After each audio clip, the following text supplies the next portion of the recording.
आणि आता एक नजर टाकणार आहोत 10च्या 25 मोठ्या बातम्यांवर। मराठा आरक्षणावर पुन्हा टांगती तलवार। मराठा आरक्षणानुसार कुठलीही भरती किंवा शैक्षणिक दाखले न्यायालयाच्या अधीन राहतील। मुंबई उच्च न्यायालयाचे राज्य सरकारला निर्देश। रोहित पवारांच्या बारामती ॲग्रो कंपनीने खरेदी केलेला कन्नड सहकारी साखर कारखाना ईडीकडून जप्त। शिखर बँक घोटाळा प्रकरणात कारवाई पूर्णतः बेकायदा। न्यायालयात दाद मागणार। ईडीने केलेल्या कारवाईवर रोहित पवारांची प्रतिक्रिया। सुडाचं राजकारण इतकी पातळी गाठेल मला वाटलं नव्हतं। रोहित पवारांच्या कारखान्यावरच्या कारवाईवरून खासदार सुप्रिया सुळेंचा निशाणा। तर अदृश्य शक्ती लोकांना भीती दाखवत असल्याचाही सुळेंचा आरोप।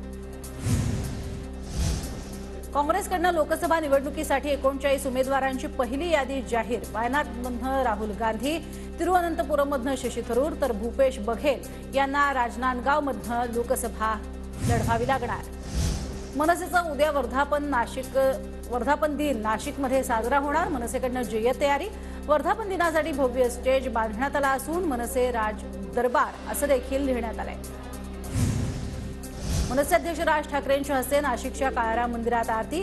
राज ठाकरेंचा लोकसभा निवडणुकीच्या पार्श्वभूमीवर महत्त्वाचा दौरा।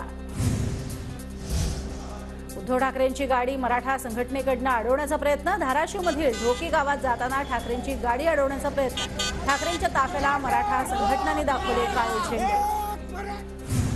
अहमदनगरमध्ये नारायण राणेंविरोधात मराठा समाज आक्रमक। नारायण राणेंना मराठा समाजाकडून काळे झेंडे दाखवण्याचा प्रयत्न। अहमदनगरच्या पोलीस परेड ग्राउंडवरचा प्रकार।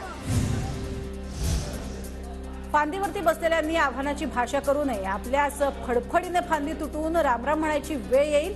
नारायण राणेंचा रामदास कदमांना इशारा।